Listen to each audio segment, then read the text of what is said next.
Hola amigos, ¿qué tal? Bienvenidos a este programa La Cepetera. Yo soy Luisa Rodríguez y hoy estoy muy emocionada porque tenemos un programa de lujo. Este podcast que te brinda toda la información acerca de todos los que nos dedicamos al teatro, de creadores, creativos, ejecutantes y todo lo que tú quieres saber acerca de las artes escénicas. Estoy muy contenta y sin más que decirte, te doy la bienvenida a este sexto programa de La Cepetera.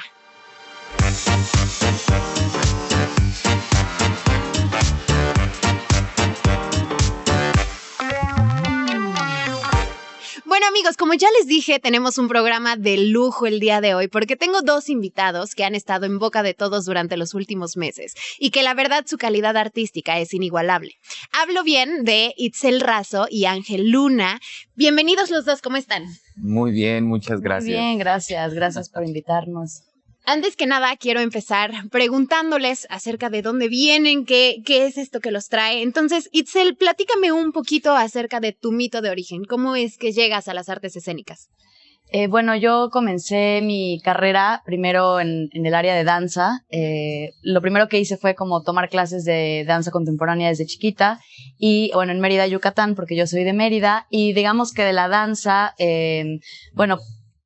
fui migrando al teatro, un poco como que siempre quise hacer teatro físico, ¿no? Ese era como mi sueño mezclar. ¿Tú estudiaste en la UNAM? Yo estudié en la UNAM, pero primero estudié danza, estudié ambas carreras. Primero danza contemporánea en el CENADAC y después de terminar esa carrera me fui a estudiar teatro. Okay. Para complementar ambas disciplinas y poder como tener pues noción de ambas cosas para crear puestas en escena que tuvieran ambos lenguajes, pero desde un conocimiento, pues no podría decir total, pero que sí tuviera pues pues haber cursado por lo menos las ambas carreras, ¿no? Claro, y miren que yo me puse a hacer mi tarea, ya esa frase ya la tenemos muy marcada en este podcast, pero sé que también estuviste en Corea del Sur, en la Universidad de Dankook. ¿Cómo se? Dankook, Platícame un poco de cómo es ir a otro país con una cultura completamente distinta a la nuestra a estudiar artes escénicas. Pues para mí fue muy revelador y creo que haber estudiado en Corea y particularmente en Asia, pues fue como el punto de partida para mi lenguaje y para lo que después quise encaminar a mi compañía, ¿no? Para lo que quise como ya formalizar esa búsqueda de técnicas asiáticas, la recuperación del cuerpo desde una perspectiva no occidental. Para mí al llegar ahí yo estaba muy joven, tendría como unos 22 años. Entonces, todavía Corea no era la Corea de ahorita, ¿no? O sea, ahorita Corea está muy de moda, todo el mundo ya tenemos maquillaje coreano, K-pop, o sea, justo en esta zona donde estamos ahorita está lleno de cosas coreanas. Y cuando yo me fui, no, Corea todavía me preguntaba la gente, ¿te vas a Corea del Sur o a Corea del Norte? Y como que decían, ¿pero qué vas a hacer en Corea del Sur? Ahí no hay nada. Claro, porque no había venido este boom de cinematografía, bueno, que vino obviamente con Parásitos a mostrarnos y luego el juego del calamar y en fin un montón de series y de que ahora la gente sabemos que en Corea hay gran cine, hay gran teatro, hay grandes bailarines, artistas, ¿no? Pero en esa época era como desconocido y cuando yo llegué ahí un poco como que empecé a descubrir esta gran potencia que ya era en ese momento pero que todavía no llegaba la información a Occidente de lo que era y para mí fue revelador, o sea, fue entender un idioma diferente, una manera de ver el cuerpo diferente, de descolonizar, digamos, desde Occidente toda esta perspectiva incluso del hacer teatro, ¿no? Desde dónde partes para crear distintas miradas, ¿no? Sobre todo eso, yo diría que la palabra que a mí me sucedió fue que me descolonicé de alguna manera de lo que yo había aprendido en la carrera de teatro con mis maestros, que todo el tiempo había sido referentes obviamente occidentales, de técnicas americanas o técnicas europeas, y cuando llego a Corea, pues descubro todo un universo distinto que además yo lo empato mucho con lo que yo vivía en Yucatán, porque en Yucatán, al tener mucho la lengua maya como parte de nuestra manera de expresarnos y el acento y muchas cosas, era muy parecido de alguna manera, sí, incluso la manera de expresarnos a los coreanos, o sea, como que había una cosa hermana muy fuerte que curiosamente me hacía sentir más en casa en Corea que en México o en la capital, o lo que yo o sea, de lo que me había yo sentido en toda la carrera de teatro aquí, que siempre era como estira y afloja con los maestros. Yo les decía lo que yo quería hacer, no me entendían, querían que yo hiciera otro tipo de teatro, me encasillaban en personajes como de que la princesa, la tal. Claro, y es importante decir que el boom del teatro físico tampoco estaba tan grande aquí en México. No había, en ese momento no había casi nada. Yo realmente era como, sabía como ciertas personas que en esa época habían hecho teatro. Bueno, estaba Alicia Sánchez, Salinas, como que oía yo nombres, pero tampoco ya estaban en su boom, digamos, como lo estuvieron en otras épocas. Claro. Entonces, realmente había poco, y al llegar a Corea, pues fue como descubrirlo, aplicarlo, aprenderlo, y cuando regresé a México, pues como motivarme a esto es lo que quiero hacer y por aquí es mi camino, y entonces empezar a trabajar. Claro, y regresaste a México y no te quedaste, pero ahorita vamos a platicar un poquito de a dónde fuiste después de este viaje a Corea. Ángel Luna, no solamente eres director, actor, sino que también dramaturgo. Cuéntame cómo es que llegas a este mundo. Pues mira, yo comienzo mi carrera artística desde la música, desde muy niño, y es una influencia tremenda la música. ¿Y cómo llego a escribir? En la primer examen que hice a la escuela de teatro, no ingresé a la escuela de teatro, y Fernando Martínez Monroy me invita a sus clases de dramaturgia. Y entonces empiezo a meterme en clases de dramaturgia antes de empezar a estudiar teatro. Y a la par estudiar talleres, estaba estudiando periodismo y comunicación en la UNAM. Tiempo después ingresé a estudiar en Casa Azul actuación. Y no dejé de lado el siempre estar escribiendo. Después tomé ya clases con Luis Mario Moncada, con Maribel Carrasco. Con Ricaño. Como que fui afinando todo eso, pero siempre escribía algunas obras que pues tal vez metía a concursos y se quedaron ahí, en los archivos y en el cajón. Hasta que de pronto, por ahí del 2013, empiezo a trabajar con Hugo Arvillaga para Jóvenes Audiencias. Empiezo a trabajar en una obra que se llamaba Abrazados, una traducción que hizo Humberto Pérez Mortera, de un autor francés que se llama Luc Tartar. Pero eso era algo que antes de estudiar a mí me llamaba muchísimo la atención, todo lo que venían haciendo para Jóvenes Audiencias, Maribel Carrasco y toda la escuela de Boris y de Humberto y Hugo, y estar trabajando en ese proyecto y en teatro escolar. Me cambia un poco la perspectiva y este miedo que nos imponen en todas las escuelas, de dedicarte a las jóvenes audiencias o al teatro familiar, está mal visto, es otro subgénero. Hay una visión muy arcaica de que el teatro para jóvenes audiencias es vamos a contarles a los niños, vamos a hablarles acerca de, no sé, chistes baratos como popó, moco y cualquier cosa, ¿no? O vamos a jugar a hacer el patiño todo el tiempo. Y no, las jóvenes audiencias es algo muy serio. Pero bueno, continúa, perdón por la interrupción. Entonces, bueno, me surge la idea desde años atrás de escribir una obra, metí proyectos para la Fundación de las Letras Mexicanas, se quedaron como proyectos ahí. Uno de ellos era Las terribles desventuras del Dr. Panza, que en ese entonces solo era Dr. Panza, y se quedó ahí en el cajón hasta que de pronto nace mi sobrino. Y cuando nace mi sobrino dije, quiero hacer una obra de teatro para él, porque tenemos un problema social en la familia que es el sobrepeso y la diabetes. Y quiero hablar sobre ese tema y hacerlo más asequible para la familia y para mi sobrino, principalmente cómo dialogo con mi familia y con mi sobrino. Y es que surge este texto y al final, cuando escribo este primer texto para infancias, pues le va súper bien, se gana el Programa Nacional de Teatro Escolar. Una obra muy exitosa. O sea, estamos hablando de que tuviste cerca de 230 representaciones, además de un cierre de temporada en el Teatro de la Ciudad, ¿cierto? Sí, 287 funciones, una cosa así. Hay muchísimas más, pero sí fue una obra muy exitosa. De hecho, yo la recuerdo por su temporada en el Centro Cultural del Bosque. Y ahorita vamos un poquito a tu trabajo en Jóvenes Audiencias, porque quiero regresar con Itzel para que me platiques cómo es que llegas a Sumatra. ¿Cómo es que llegas a esta beca de arte y cultura en Asia? Platícame. Cuando yo regresé de Corea, hice un primer montaje como directora. Siempre estaba como deambulando entre mi parte como actriz y mi parte como directora y mi parte como bailarina, ¿no? Como que cómo podía yo hacer las tres cosas. Y es muy difícil cuando vienes del mundo de la danza digamos que te empiecen a respetar como dramaturga y como directora, porque pues siempre te toman más o como actriz o como bailarina, entonces, y tienes que asumir un rol un poco más serio cuando dices, no, pues soy dramaturga y directora. entonces ya no puedes como tener justo como ser todo lo otro. Yo decía, es que no porque soy una cosa ya dejo de ser las otras, ¿no? Entonces me costaba, estrené una obra, mi primer como montaje, bueno, no, mi segundo montaje, porque mi primer montaje lo hice antes de Corea, y regresé y monté. Y entonces no me fue tan bien en esa temporada, como que tuve buenas críticas pero malas y yo no quedé como satisfecha y entonces no lograba como todavía encontrar, bueno, aplicaba un montón de convocatorias en esa época con mi trabajo, con las 2 puestas que tenía y no lograba como quedar en ninguna convocatoria porque no sabía bien cómo era interdisciplinario lo que yo hacía, entonces todavía no estaba abierto, ni siquiera había categoría interdisciplina en esa época en ninguna de las convocatorias, entonces era como complicado. Pero yo seguía como buscando técnicas asiáticas o gente que hubiera estado en Asia en México, como empezar a hacer ese vínculo. Desde que regresé, tomé clases de coreano, como que seguía nutriendo esa red que aprendí en Corea en México. Y así fue como llegué con una maestra, que es mi maestra actualmente, y bueno, ya es mi colaboradora, que se llama Graciela López, que ella estudió en Bali muchas veces, vivió por 6 años allá, y ella daba técnica Bali, aquí en México sigue dando máscara balinesa y un montón de otras técnicas del sudeste asiático. Entonces la conozco, empiezo a tomar clases con ella, encuentro otra vez como ese vínculo de wow, sí, es que esto es, que bueno, es mucho de lo que Eugenio Barba de alguna manera habla, ¿no?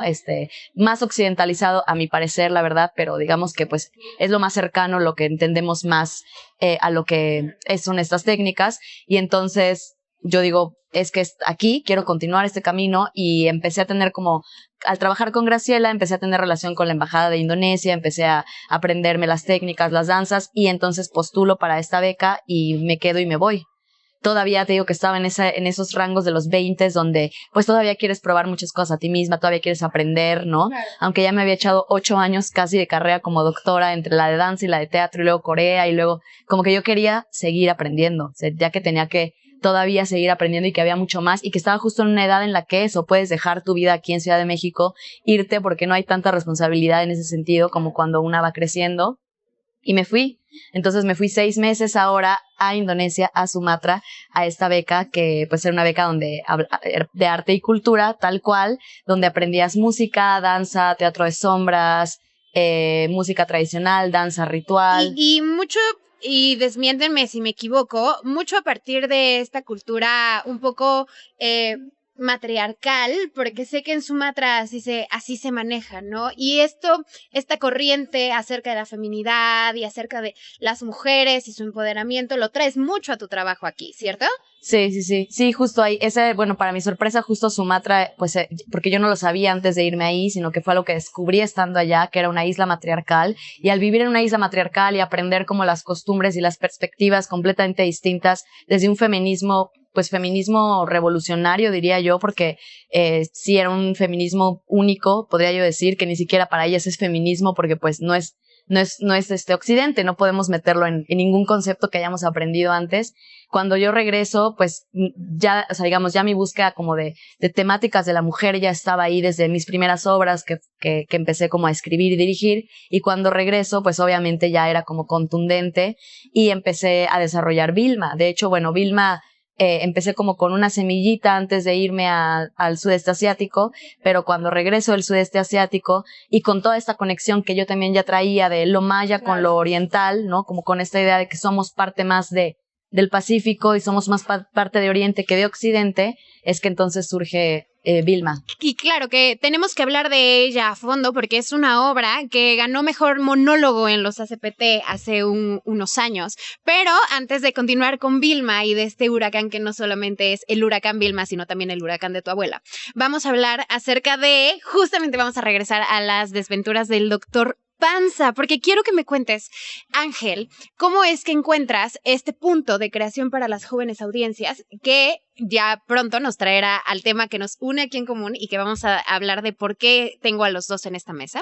Platícame, ¿cómo es que decides llevar a las jóvenes audiencias a estos mundos fantásticos? Que bien que se ha perdido por esta necesidad de la agenda, si bien así lo decimos, de hablar de temas un poco más adultos, ¿no? Y dejar de romantizar la niñez. Pero tú tienes en tus universos mucha fantasía. Cuéntame cómo es crear estos mundos. Claro, mira, fíjate que creo que esto nace un proyecto anterior que se llama La nostalgia de las pequeñas cosas, donde yo dije, quiero escribir una obra, la quiero dirigir, la quiero montar, decido hacer esta obra y descubro que tiene vasos comunicantes con la juventud. O sea, yo escribí una obra de teatro, dije, no sé para quién sea, yo necesito purgar esto, y entonces comienzo a utilizar elementos simbólicos y mágicos, donde a una mujer le crecen los ojos, donde un hombre durante el día se encoge, donde un personaje es un globo que se convierte en un niño, donde empieza a surgir todo esto, simbólico y poético dentro de la historia,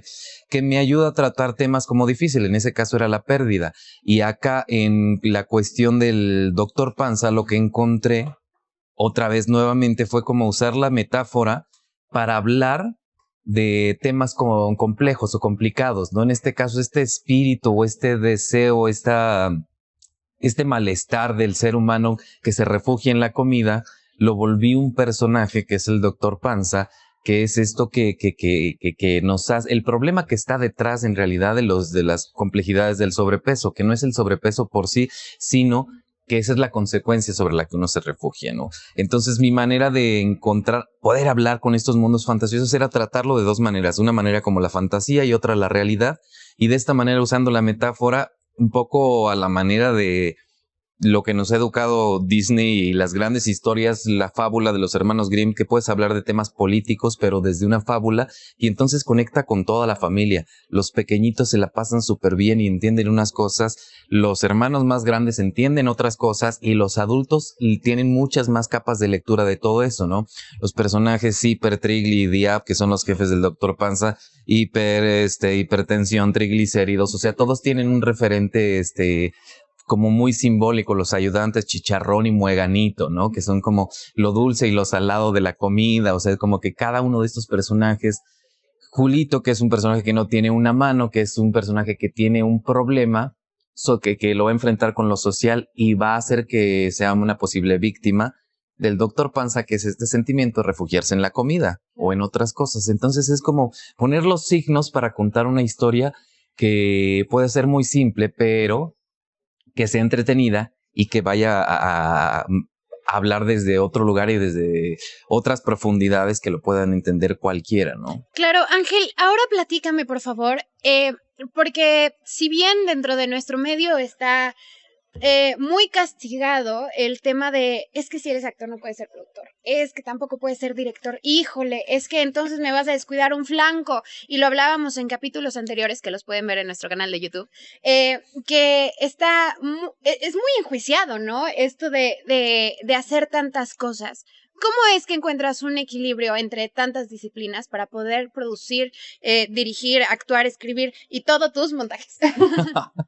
Pues en realidad comenzó como una necesidad de no tener espacio, y entonces no tengo quien me haga la escenografía, no tengo quien me haga la iluminación, no tengo quien me dirija, no tengo quien actúe, y entonces de pronto empezar a hacerlo, pero no solamente a la ligera de decir lo voy a hacer, sino me voy a especializar y a trabajar en cada una de estas áreas, parte de una necesidad. Y creo que más bien es como trabajar como las viejas compañías de teatro, o sea, a la clásica, en donde uno está cortando el boleto y estás checando esto, y entonces tienes la posibilidad de no pelearte con el autor, que eres tú mismo, y dices, no, esto no está funcionando, lo borro. Y el director que dice, no, esta escena está muy colgada, córtale aquí, ponle allá, a ver las luces, no, esta luz no está entrando, o sea, que puedes estar en todo el universo, que ya pasaba en todas las obras, ¿no? Inclusive también en Doctor Panza, que aunque yo no la dirigí, estaba ya toda sí estaba pensada para que yo la dirigiera, porque estaba ya el arte diseñado, estaba ya todo el diseño de producción, y cada que pienso un proyecto lo pienso como desde su escritura hasta llevarlo a escena y cómo va a ir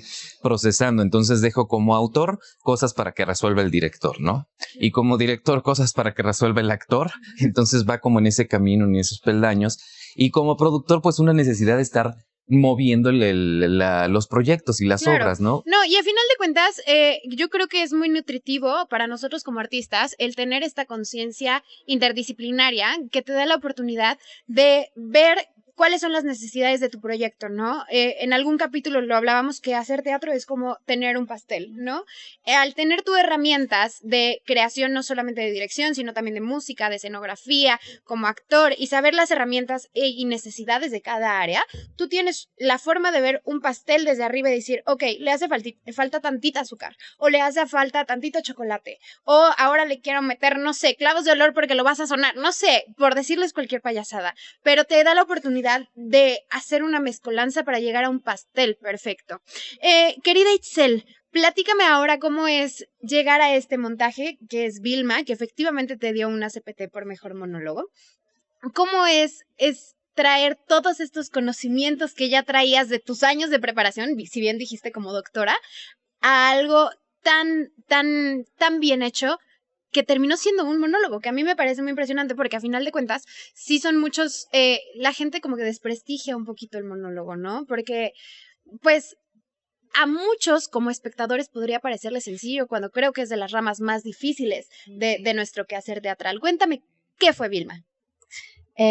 Pues Vilma fue un proyecto bueno, es porque aún continúa, un proyecto de muy largo aliento que digamos que me tomó como mucho tiempo de escritura, luego mucho tiempo de búsqueda del lenguaje, luego mucho tiempo de preparación como actriz para alcanzar los niveles que yo quería alcanzar a nivel interpretativo y a nivel de técnicas expresionistas que yo quería explorar en ese unipersonal, ¿no? Como que fue una cosa que se fue dando de a poco, por goteo, porque no fue como estrené y ya fue como el monólogo como tal, ¿no? Sino que tuve varias pruebas a muestra público, después de esas pruebas muestra público yo reescribía, reestructuraba, sí, siempre yo tengo la idea de que el público es quien te termina de dirigir, el público es quien literalmente sí, te termina de dirigir como actor, como dramaturgo y como claro, todo, ¿no? Te sirve como medidor. Claro, y también me gusta construir mucho desde lo vivo, o sea, yo también como que le entro en todas las áreas del teatro, en eso somos muy parecidos Ángel y yo, como que yo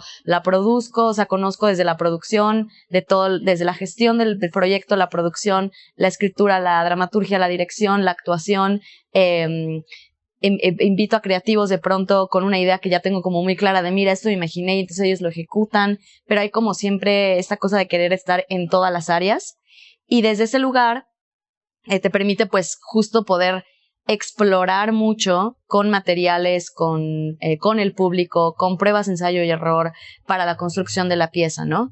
Y desde adentro de esta sensibilidad de la actriz, cuando tú sabes cuando ya se cayó el evento, cuando tú sabes lo que está pegando, cuando tú sabes lo que no, incluso creo que lo sabemos mejor que los mismos directores, ¿no?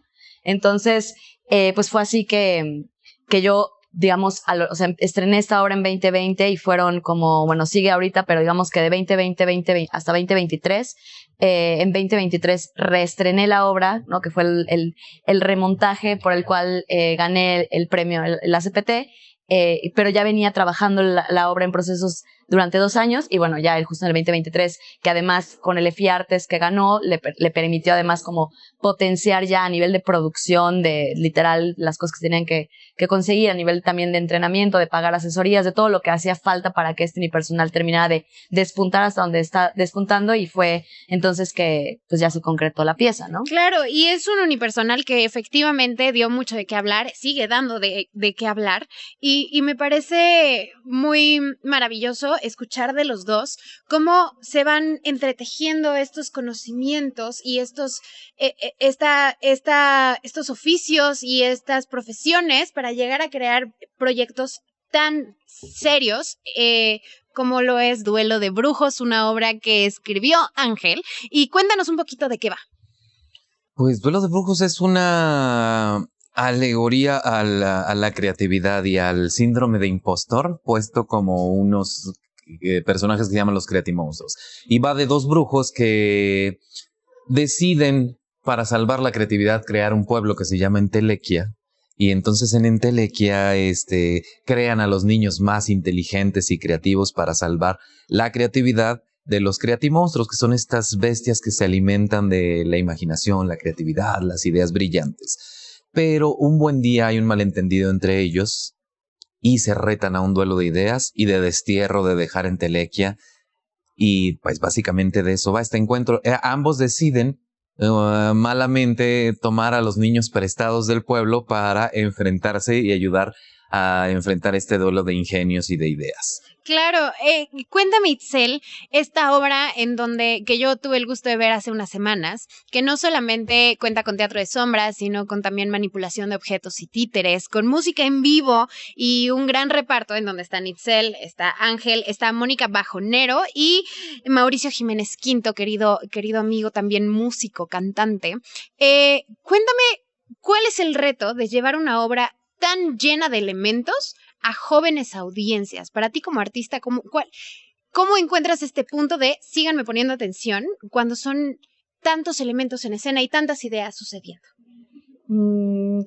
Creo que, no sé, creo que tiene que ver con mantener esta línea de lo que se quiere comunicar, ¿no? Como de la importancia, que es algo que Ángel nos ha transmitido mucho como director, de lo que queremos que llegue al otro lado, tanto a las niñas, como a las adultos que estén ahí, ¿no? Como esta idea de, sí quiero, digamos, entretener, pero no estoy solo buscando entretener, sino que lo que quiero decir, este discurso, esta idea, este momento, esta situación, es importante que pase del otro lado, ¿no?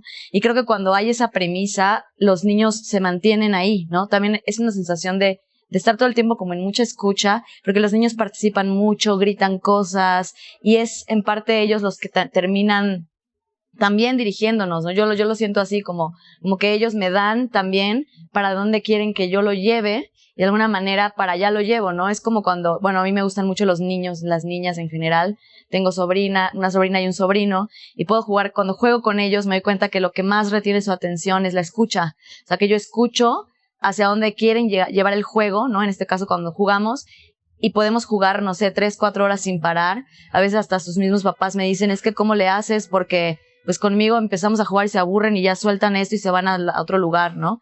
Y creo que tiene que ver con eso, con que es una sensibilidad, una receptividad mayor que cuando estás con un adulto, porque pues los adultos de alguna manera filtran y procesan y usamos muchas máscaras los adultos todo el tiempo, y los niños no tienen máscaras. Entonces es como literal de tajo lo que quieren escuchar o lo que quieren ver o hacia dónde lo quieren llevar, y ellos al estar receptiva en el escenario, pues de alguna manera nos orquestamos entre todos y todos los que estamos ahí, tanto la parte musical como nosotros con la parte actoral.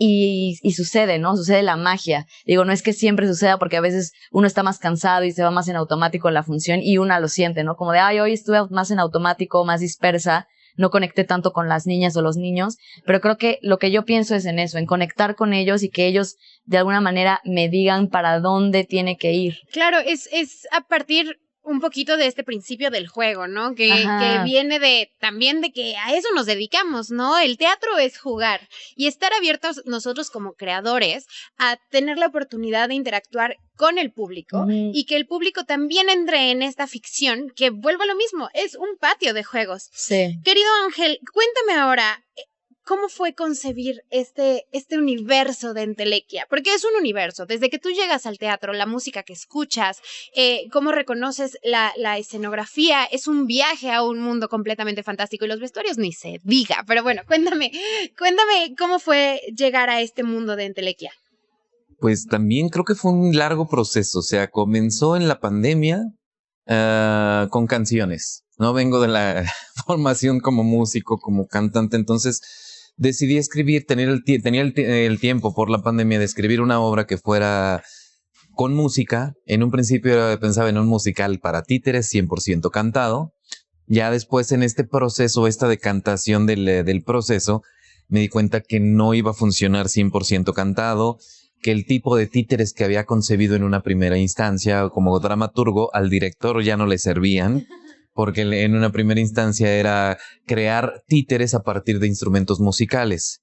Pero el simple hecho de esa apuesta era ya una apuesta pues, por sí sola. Era una historia completamente particular que hablaría de eso, que dije, me encanta la idea, pero no funciona en Brujos, ¿no? Habló Humberto Galicia casi me dice, pero ¿cómo me vas a cambiar la idea si ya estaba yo construyendo instrumentos que se iban a volver títeres, iban a estar articulados y demás? Era una idea muy bella. Dije, no, eso lo vamos a hacer después, en otro proyecto. Entonces fue como ir dándole muchas vueltas, metiéndolo a distintas convocatorias, probando, cambiando un poco, modificando el concepto de dirección hacia dónde lo quería llevar. Y al final sí había un universo muy claro musical, un universo muy claro visual con el que yo trabajé con Mauricio Asensio, que dije, bueno, estos son mis referentes, esta es mi mood board de lo que quiero, esto me gustaría. Él me dijo, claro, ya sé que quieres para esto gitano y algo medio circense, pero quiero darle la vuelta porque eso lo usa todo mundo. Y le dio una vuelta maravillosa, y pues estos vestuarios que están increíbles. Desde el principio también el espacio escénico era como, quiero un telón al fondo, que hay un lugar para proyectar sombras, todavía no sé cuáles van a ser. Y empecé a hacer muchas pruebas, mucha concepción, era como mucho detalle de estar buscando, estar recortando, probando sombras. Si los actores, quería que los actores, como en toda obra que hago, estén ocupados todo el tiempo. Si tengo un talento aquí, me gusta que sean multidisciplinarios, que estén todo el tiempo haciendo algo. O sea, hay algo que puede enriquecer la escena, que están con los actores aquí, tenerlos en backstage descansando, por decirlo, pues para mí como intérprete, pues es aburrido, es como de, pues puedo probar algo, puedo hacer algo dentro de esta escena que enriquezca la escena, ¿no? Entonces siempre es como... Y que mantenga el rigor de los Ajá. actores, ¿no? Porque eso también le da un ritmo distinto a los actores al estar trabajando todo el tiempo durante la función y nutriendo a este mundo fantástico de Entelequia. Itzel, no solamente eres actriz en esta puesta, sino que también titiritera. Hay varios títeres, tanto de mano viva como títeres de mesa. Cuéntame cuál fue este proceso para poder llegar a la manipulación junto con Mónica Bajonero, Mauricio Jiménez Quinto y con Ángel. Pues sí, yo nunca había manipulado títere antes de esto. En principio tuvimos como la asesoría un poco con Humberto de es por acá, es por allá. Yo literalmente practicaba llevándome al títere con mi sobrino y pues viendo cómo es que él reaccionaba o no reaccionaba al títere. Y eso a mí me da mucha pauta de como cositas de, si le empujo la cabeza, o sea, como de cómo hacer que el títere esté vivo. La verdad al principio fue muy autodidacta, porque en la primera vez que estrenamos la obra no teníamos como tal todavía las asesorías de Humberto. Entonces fue muy autodidacta de grabarme y ver, no, aquí se ve muerto, aquí se le ve muerta la mano, aquí tal, o sea, como de literalmente encontrarle los mecanismos al títere que a mí me tocaba como tal, para estudiarlo y entender por dónde se mueve, cómo lo tengo que agarrar, cómo lo agarro y no me lastimo. Digo, al tener la formación de bailarina no me era tan complicado porque pues más o menos conoces de mecanismos y de posturas y entonces digo, ok, ya entendí que pues si no lo cargo con todo el cuerpo me voy a empezar a lastimar aquí, ¿no? Que es como lo que más común les pasa a las personas que empiezan a manipular títeres. Y eso, con prueba y error y literalmente ensayando, grabándome en cámara como viendo para dónde se movía. La primera vez que lo estrenamos, yo veo los videos y digo, no, pues todavía me falta un montón y todavía siento que me falta un montón porque en efecto, pues para eso hay gente que es especialista en títeres, pero finalmente aquí lo importante es que el personaje esté vivo, que pase la historia, que digamos que en mi caso Tortugo, que es el niñito yucateco, conecte con el público y digo, por supuesto que ya quien conoce a detalle de manipulación de títere, pues me dirá, no, pues es que esto es así y esto es asado. Después ya tuvimos asesoría con Humberto y digo, Humberto la ve y dice, justo él, están bien manipulados. Todavía esta parte de neutralidad de mía me cuesta mucho porque pues obviamente pues yo al ser actriz pues luego meto la cara, ¿no? Entonces quedarme neutra y que solo esté en el títere me cuesta mucho. Trato de cada vez hacerlo más, de cada vez ocultarme más a mí en el títere. Al principio sí me costaba mucho más trabajo y me veía yo más que el títere, ¿no? Entonces era como de no, pásale esa energía al títere. Y eso de pasarle la energía al títere fue complicado. Digo, todavía sigue siendo un reto y cada vez es un reto porque no es algo que yo te pueda decir domino al 100, pues no, obviamente no, porque hay gente que es especialista en titiriteros, ¿no? Sí, no, y al final de cuentas viene como un poquito esta idea que mencionábamos al principio acerca de que está muy castigado la idea de hacer jóvenes audiencias, Ajá, ¿no? claro. Y peor aún con los títeres. O sea, creo que están muy los tenemos como medio muy en el rincón porque los títeres son para niños, cuando a mi parecer, y no me dejarán mentir, los títeres son el medio principal para generar empatía con la audiencia. Sí. Porque todos hemos tenido, y hablo de títeres como cualquier objeto, ¿no? Todos hemos tenido una pluma y podemos tener una historia con la pluma, o todos hemos tenido un teddy bear. Entonces, todos podemos empatizar con un teddy bear. Entonces, llegar a los títeres y traerlos a este universo de entelequia. Y además generar que los niños le crean a los títeres ya es un trabajo monumental. ¿Cómo es que llegan los títeres a este universo, Ángel? Pues llegaron porque yo sentía la necesidad de hacer personajes infantes, pero en este caso sí quería hacer la representación del infante, ¿no? O sea, poder tener esa herramienta de no poner actores de 20, de 18, que parezcan jóvenes a ser de niños. Decían, sí. No quiero esa conversión, que puede ser cuando la historia te lo permite o usas esa convención para que suceda. Pero en este caso dije, lo que me motivó fue la representación de los niños, que se sintieran representados en un objeto. Entonces dije, quiero hacer una obra de títeres, que estos sean los niños los personajes títeres. En un principio siempre pienso que los actores tienen 6 manos, que esta obra la contaran solo 2 personas y que entonces manipularan toda esta cantidad de títeres y que los títeres fueran que tanto Libélulo como Alacrán fueran títeres más pequeñitos, fueran unos títeres muy chiquititos, no sé qué. Fue cambiando la concepción cuando me di cuenta que aparte quería música en vivo y quería que tocaran en vivo, y entonces quería lo imposible. Tú dijiste, ¿no? Yo tengo el presupuesto de Disney. Dije, no, tengo acá actores muy virtuosos. Le pidió el fiardes a Disney. Entonces, de ahí nace de querer como contar esta metáfora a partir de los niños, pero con esto. Y tardé bastante tiempo en encontrar quién me hiciera los títeres, porque yo veía mucho el trabajo de Iker, y me gustaba mucho lo que hace la Liga Elástica, y decía, me encantan los materiales que hacen.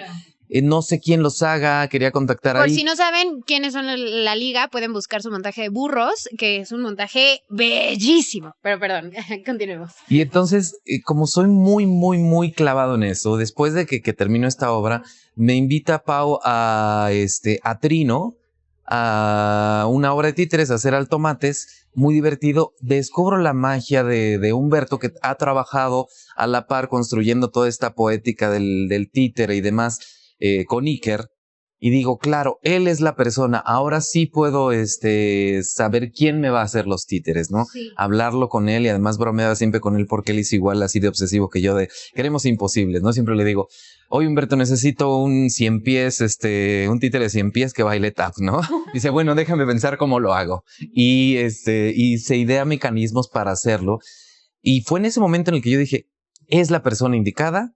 Esta obra para títeres, obviamente lo hablé mucho, leí mucho al respecto, me clavé a buscar todas las técnicas sabidas y por haber que pues estaban a mi alcance a través de las redes de documentos y demás, ver toda la posibilidad de títeres para ver qué títeres iban a hacer.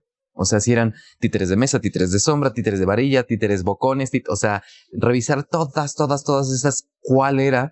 Cuando veo estos títeres de mesa que hace Humberto con estos mecanismos que desarrolló, dije, yo los quiero, y no solamente los quiero que se vean los mecanismos. Quiero que los niños vean el mecanismo, cómo opera el títere, no vestirlos, sino que se vea, ¿no?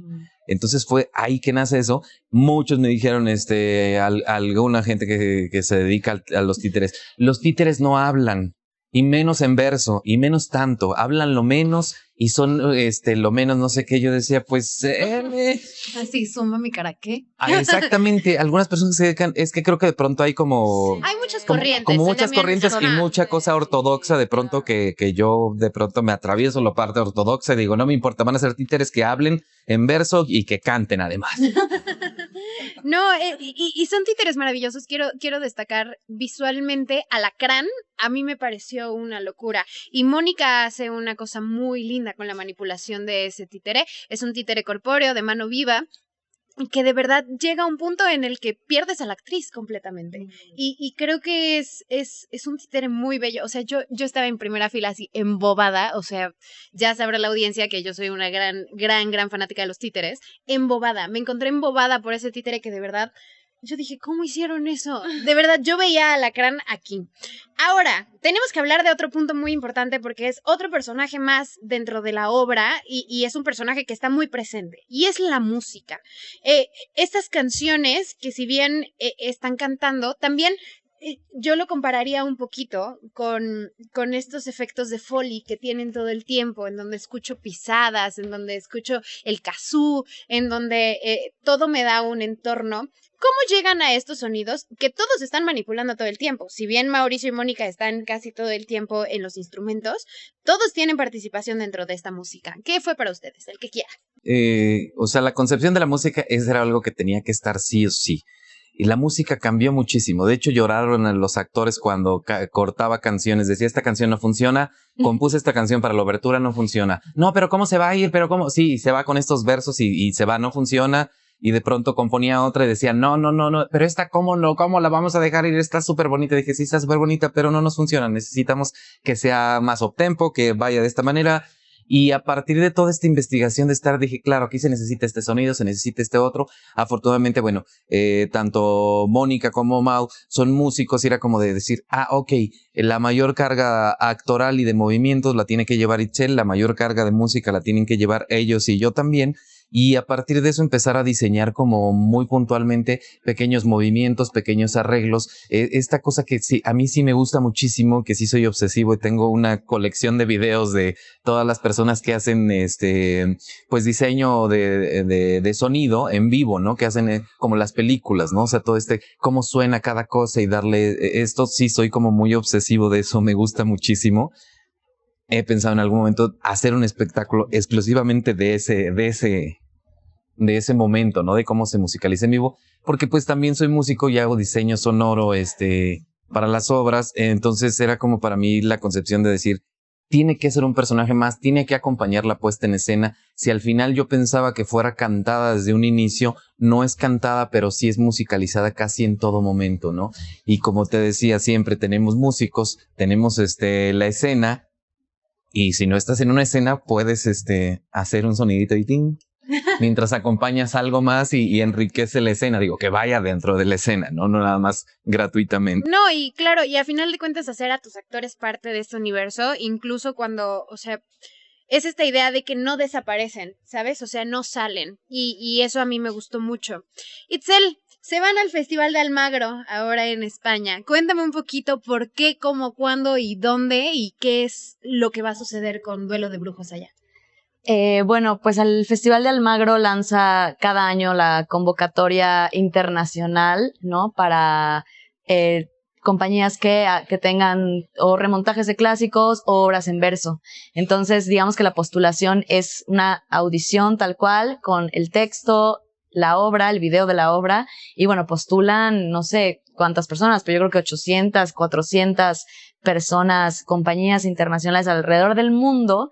Y pues la postulación se hizo justo hace un año y pues quedó seleccionada la obra. Sí es como uno de los festivales más importantes desde la lengua española. Bueno, para los teatreros es como un festival muy importante. Y bueno, el festival sucede en julio. Te dan una función, es un concurso. En este caso, Duelo de Brujos representa al Festival Internacional del Barroco Infantil. Y pues eso, nosotros estamos, bueno, obviamente gestionando todo porque es una obra como ya lo vieron, es con muchísima escenografía, bueno, no muchísima, pero sí requiere pues las telas, los soportes, digamos que tiene pocas cosas, pero son cosas como muy específicas que necesita la pieza. Los títeres, ¿no? Los dos híbridos que son títeres grandotes, los títeres chiquitos, todos los instrumentos musicales. Es un montaje grande y además pues somos 4 actores, ¿no? Más el equipo de producción y el iluminador. Entonces sí es un montaje, podríamos decir que mediano, no es pequeño. Y pues estamos en este proceso recaudación de fondos, porque si bien el festival da una parte o cubre una gran parte, digamos, de boletos y de estar allá, y obviamente la proyección que te da estar ahí, porque es entrar al mercado y entrar al mercado en España, de que a lo mejor de ahí salgan más gente que quiera comprar la obra, el espectáculo, y la idea es apostar para empezar a girar la obra en Europa. No, y es una gran oportunidad también para hacer visible el teatro que se hace aquí en México, claro. ¿no? Ustedes están vendiendo merch a través de sus redes sociales, que los pueden encontrar como @jengibreteatro MX. ¿Estoy en lo correcto? Y ahí en sus historias pueden encontrar todos los paquetes de merch que están vendiendo para que ustedes los ayuden a cumplir este sueño. Y no se van más que calientitos, porque viene una nueva temporada en el Sergio Magaña. ¿Cuándo van a estar, mi querido Ángel? Estamos del 31 de mayo al 29 de junio. O sea, nos mudamos de teatro así, ya terminamos este fin de semana y el siguiente fin de semana estamos en el Sergio Magaña. Afortunadamente hemos tenido sold out toda la temporada, ha estado lleno, le ha gustado mucho a la gente. Y no solo aquí, también en la República, porque están de gira. Ah, sí, también nos falta una gira, vamos a San Luis. Entonces, bueno, pues la gente, algunos se han quedado fuera, han comprado boleto para la siguiente, la gente la quiere seguir viendo, es para nosotros un gran apoyo, seguirla trabajando, calentando para que la obra llegue muy bien en buenas condiciones al Magro y entonces podamos hacer la mejor representación de México en el extranjero. Y bueno, pues ojalá y este certamen pues nos otorgue una mención especial. Claro, no, y vas a ver que así será. Entonces, van a estar en el Teatro Sergio Magaña del 31 de mayo al 29 de junio, sábados y domingos a la 1 de la tarde. Según yo, ya pueden obtener sus boletos porque ella es ya están a la venta. Y pues nada, recuerden seguirlos en @jengibreteatro MX. Y pues nada, hemos llegado al fin de nuestro capítulo. Cuéntenme, ¿quieren decir algo antes de irnos? Pues nada, que finalmente parte de Duelo de Brujos y del trabajo que hemos hecho, pues es que conjuntamos tanto el trabajo de Itzel con la compañía en Porta Teatro, con Jengibre Teatro, en muchas gestiones y pues eso ha enriquecido tanto la compañía de Itzel como la mía, trabajar a la par, ¿no? O sea, como colaboradores, ¿no? Yo haciendo diseños sonoros para sus puestas y también en la parte de la gestión, Itzel haciendo diseño de movimiento para las mías y también parte de la gestión y las redes tan bonitas que ven de Jengibre, pues son del genio creativo de Itzel, ¿no? Me encanta. Muchas gracias, Ángel. Itzel, ¿algo que quieras decir antes de irnos? No, bueno, sí, reforzar nada más justo que digamos que aunque digamos Ángel y yo tenemos como líneas distintas artísticas, creo que se complementan mucho en que los dos somos todólogos y los dos digamos que nos apoyamos en ambas compañías. Digamos que también todas las giras que se han venido internacionales de Vilma, Ángel está como en cargo de toda la parte técnica de iluminación, de todo, de montaje, y hemos podido pues girar mucho juntos, ¿no? Bueno, ahorita con la de Almagro va a ser como nuestra 9ª gira internacional. ¡Órale! Y pues eso, digamos que es algo que pues sí no es tan común, que creo que los dos tuvimos como inicios de carrera complicados en el medio porque tuvimos que abrirnos paso muy cañón con nuestra propia compañía. Somos, digamos, empresarios, por así decirlo, del teatro. Me gusta decirlo así porque sí lo somos, ¿no? Ya estamos produciendo, hemos logrado, pues, tanto yo con Porta Teatro como él con Jengibre, lograr ya nuestro segundo EFI. Bueno, ahorita Porta Teatro tiene un EFI que va a estrenar este año, se llama Furias, y Duelo de Brujos es el segundo EFI porque Doctor Panza tuvo el primero. Entonces, ahí vamos en un camino complicado que creo que nos gusta siempre como reconocerlo porque pues sabemos los dos como las batallas que hemos librado en todo el camino y que ahorita como creadores cada uno de sus disciplinas y en conjunto lo que hacemos juntos y por separado pues está gustando mucho al público. Son espectáculos que venden, que tenemos siempre sold out, tanto Porta Teatro como Jengibre, y no porque lo anunciemos solo en redes, sino porque de verdad la gente está comprando su boleto para eso. Y pues creo que es algo que hace falta mucho en el teatro, ¿no? Que se reconozca lo que el público quiere ver y que se abran espacios, no nada, pues, digamos, a nivel institucional, a nivel de teatros, a nivel de programación, para creadores que estamos haciendo espectáculos que el público quiere ver y que estamos formando públicos, porque creo que hay pocos creadores que yo conozca que estén interesados en formar un público, están interesados en quedar en la convocatoria, pero quedas ahí y tienes 30, 20 gentes, nadie quiere ir a ver tu espectáculo. Y luego la gente que programa, yo digo, se darán una vuelta para ver lo que están programando y que no está teniendo y que la gente no quiere ver esto. Y los que estamos teniendo éxitos y tal, de pronto es como si la institución sí te valida, pero no como tú te lo estarías esperando, ¿no? Y es muy fuerte que internacionalmente ambos nos están reconociendo muchísimo y nacionalmente también, o sea, en estos espacios y el gremio y la prensa, de verdad que o sea, nos hemos sentido muy acogidos, pero de pronto siento que todavía hacen falta espacios de reconocimiento en ese sentido, como de ese apoyo de, oigan, creo que lo que están haciendo ellos está generando ruido, bueno, nosotros y otros más creadores, ¿no? Que estamos llenando salas y que de pronto la creación de públicos es muy importante, ¿no? Hay que tener foco y seguir dándole seguimiento a eso, al público que quiere ver las obras, que te sigue de teatro en teatro, que está pendiente de la obra que viene en camino, o sea, eso no es fácil, no pasa mucho. Entonces, pues creo que eso es algo que hay que, pues nada, reconocer y No, y enhorabuena, de verdad, tienen carreras muy destacables los dos y qué orgullo que estén representando a nuestro país y a la escena mexicana de esta manera. Ojalá vengan muchísimos más proyectos y podamos seguir viendo más tanto de Portateatro como de Jengibre.